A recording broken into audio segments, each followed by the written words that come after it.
Welcome back for another video. In this video I'll be rating your latest Game Week 1 drafts out of 10 and giving feedback to each one.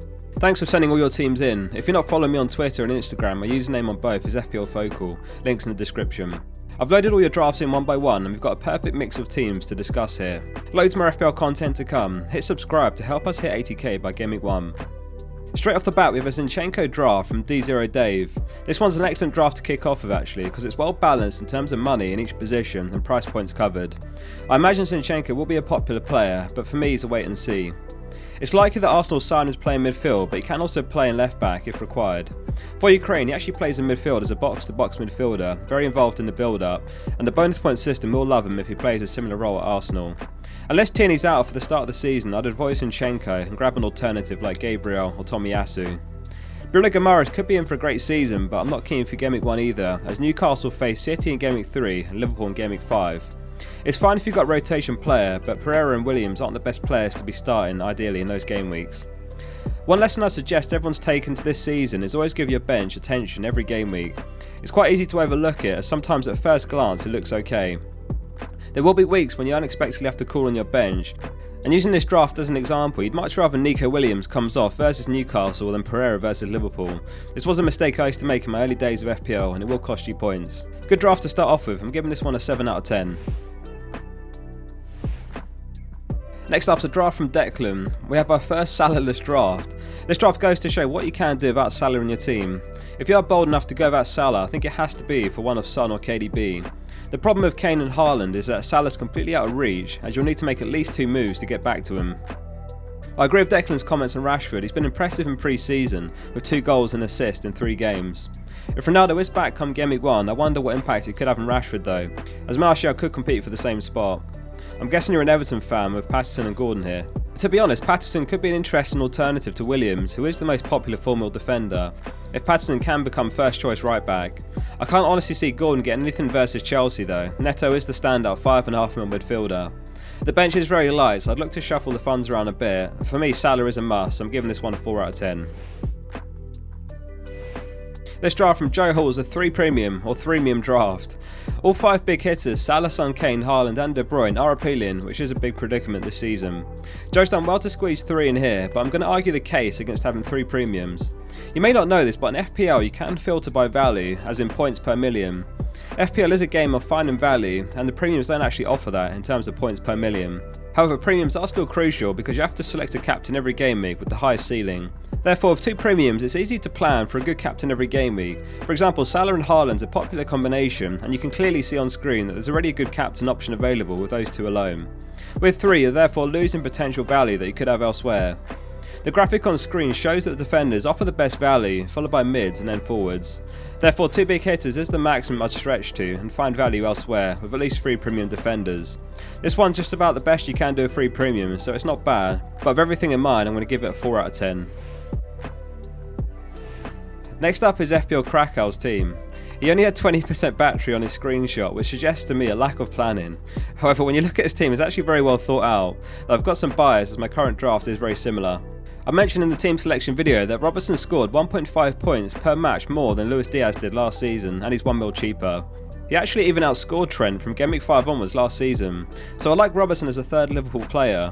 The biggest fault with this team is the lack of City defenders. The majority of managers have at least one because the fixtures are too good to pass up on, and they're very sound defensively. You could downgrade Saka to accommodate a City defender. For example, Martinelli frees up 2 mil, which would let you move Tomiyasu or Williams to Laporte or Diaz. I love the Rashford pick. The issue with pairing Rashford with Neto is that they both have a poor Game Week 3 fixture, and you've not got any good options off the bench that week. It's a very good draft though, and I'm going to give this one an 8 out of 10. Obviously I'm just giving my opinion, and some of you may disagree, particularly when it comes to Spurs. I don't see no Spurs as a major weakness, it boils down to how the alternatives do instead. Salah and Haaland could score 30 points each over the opening 5 game weeks, and Son and Kane 25 points. That's perfectly fine, and the takeaway is you can't have them all. Next up is Nathan Bacon's team. He's picked up Cucurella, assuming that he moves to Man City. My concern with Cucurella is that the signing still hasn't happened at the time of recording, and they've got 2 pre-season games before Game Week 1 and then the Community Shield. So I can see Pep lining up with Cancelo and Walker in fullback in Game Week 1. Pep demands a lot from his fullback, so Cucu could need some time to bed in. I'm not keen on Perisic at the moment as he's yet to play in pre-season with a minor injury, though he is expected to make a cameo in their next match. It feels like a bit of a gamble as Spurs have Reguilon and Sessegnon who could fill in for Gameweek 1, and then they face Chelsea in Gameweek 2. No, Salah's very bold, but certainly a template breaker if it comes off. I'd have Haaland vice-captain over Diaz myself. It's the first draft I've seen with Maddison. He should be in for another great season, but I'd put Mount ahead of him in the 8 mil bracket from Gameweek 1. 5 out of 10 for Mr. Bacon. The next draft is from Jespers, the first draft with 5 at the back. This is actually my favourite one so far. It's my 12th year play in FPL, and I've never seen so much value in the defenders, so I'm not opposed to a 5 at the back. City dominated clean sheet odds in the opening 8 game weeks, so the double up's a nice differential against those who own just one. Saka's a good pick, but I'd rather Diaz since you've only got double Liverpool. They're a more potent attack than Arsenal, who you're currently doubled up on in attack. The only criticism I have is that Neto plays Spurs in Gameweek 3, so you are forced to start Da Silva or Pereira. It's a difficult predicament because it's potentially not as bad as it looks on paper if it's just one game week. You mentioned that you're considering Fornals, Perisic and Tomiyasu, but it's better as it is, I'd say. It'd be a shame to lose the City double up, and Perisic is a question mark at the moment. Neto is more of an issue when he's paired with a Man United or a Newcastle asset, as that's when you've got multiple players with a bad Gameweek 3 fixture. So it might be one we get away with, and I'm considering it myself. 9 out of 10 for this draft. Next up's a draft from Owen Windsor. He's actually verified on Twitter as a professional footballer. Thanks for sending the draft in, and hopefully we'll see you on FPL one day.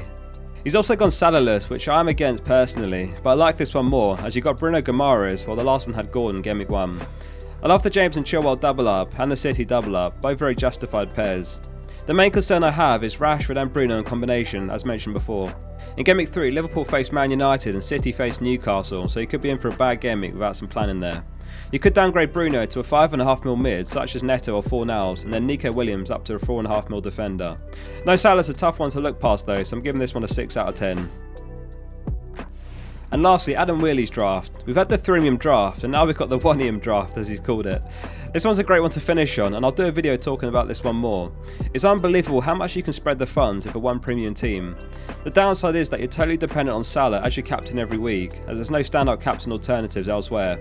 Salah was phenomenal in the first half of last season. He only blanked once in the opening 17 game weeks, so it has potential. Despite how well we spread the money, you've got the same issue with Bruno Guimaraes, where Gameweek 3 and 5 he has poor fixtures, and starting Pereira ahead of him isn't ideal. This is the first draft I've seen with Bowen. He was phenomenal last season, and beyond Man City the fixtures are very good. That said, I'd still get rid of him, as you are betting against yourself with Bowen facing 2 of your own defenders. You've squeezed every drop of value out thanks to only one premium, and I actually really like it. Bruno's the main area that I'd consider making a change. I'm going to give this one an 8 out of 10. That wraps up the video. Thanks again for watching and sending all your drafts in. If you found it useful, let me know your thoughts below. We're closing in on 80k subs by Gameweek 1. Hit subscribe to help us get there. See you soon for the next one.